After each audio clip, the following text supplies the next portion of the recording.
You're listening to The Trial Lawyer's Handbook, a courtroom preparation podcast series brought to you by Holland & Knight. This series is hosted by litigation attorney Dan Small and is based on a long-standing article series he co-authored with United States District Court Judge Dennis Saylor for Massachusetts Lawyers Weekly. Listeners of this series will gain a fresh perspective on how attorneys can address various trial preparation issues and set themselves up for success in and out of the courtroom. As a rule, lawyers talk too much and show too little. Only people who have gone through law school would think that long legal lectures are effective ways of communicating information or persuading people. People learn more and understand better when they are shown the things that are being talked about. One of a trial lawyer's most important challenges is to find the best ways to make that happen. Let's start by focusing on exhibits. Exhibits are part of the evidence of the underlying events in dispute. With occasional exceptions, such as crime scene photographs, they were not created in order to be used at trial. Here are some typical examples. Documents, contracts, emails, text messages, photographs, social media printouts. An exhibit must be admitted into evidence. Once it is in evidence, it can be shown to the jury and used by any party for any legitimate purpose, unless the judge has limited its use. If it's not admitted, it can't be shown to the jury. When introducing exhibits, keep it simple and free of clutter. Make it simple, spare, and direct. Don't move in evidence. Don't offer it for the record. Don't say that you would like to offer it. Just offer it. For example, Mr. Witness, I'm showing you what has been marked as Exhibit 17 for identification. Do you recognize it? Yes. What is it?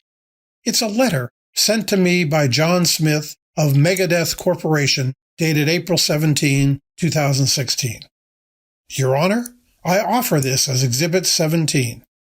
There. That's it. Too often lawyers make the mistake of thinking that when they hear the magic word admitted, their job is done. No, that's just the beginning, not the end. If a document or other exhibit really matters, show it to the jury. And if it doesn't matter that much, think long and hard about why you want to put it in evidence. You may want to make sure the jury has a chance to do three things. 1, read it at their own pace. 2, digest it, even if only for a moment. 3, understand it in context by seeing the document when it matters. There are 7 basic ways to show a document or other exhibit to the jury.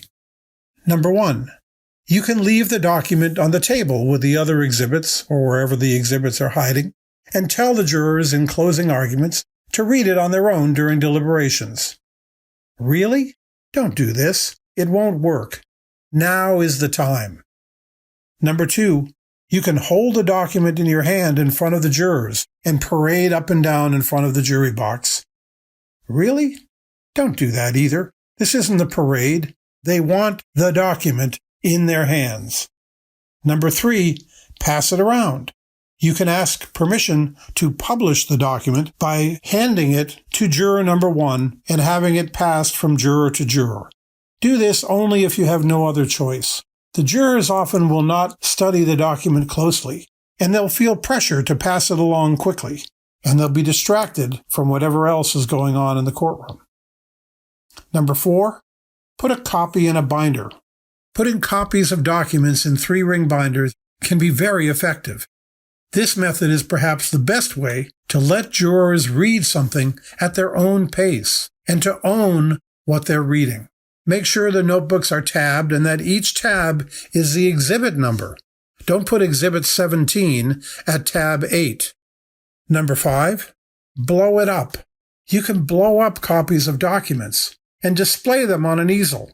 This can be expensive and cumbersome, but it's often highly effective. It also works well for closing argument. Number 6, show it on a document camera. Many courtrooms now have document cameras that will permit documents to be shown on a large screen and individual juror monitors. This method is typically very useful and has the advantage of being relatively adaptable. Number 7, show it electronically. Many courtrooms permit the electronic display of documents from, say, a laptop onto a large screen and/or individual monitors. It often doesn't work as well as it should because it can be awkward to use, or because lawyers flash documents up and down too quickly, or because technical problems can occur. But if you can practice working with it, it can be very effective. However you display the evidence, remember that the point is to show the documents to the jurors in a way that they can feel a part of it and to educate them with that document. Don't ever assume that the jury will simply figure things out on its own. In the words of Rod Stewart, every picture tells a story, don't it? Trial lawyers should take that to heart. Exhibits can have great persuasive power. They can tell a story.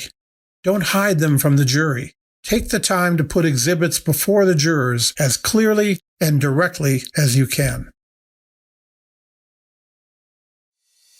Thank you for listening to the Trial Lawyer's Handbook, a courtroom preparation podcast series brought to you by Holland & Knight.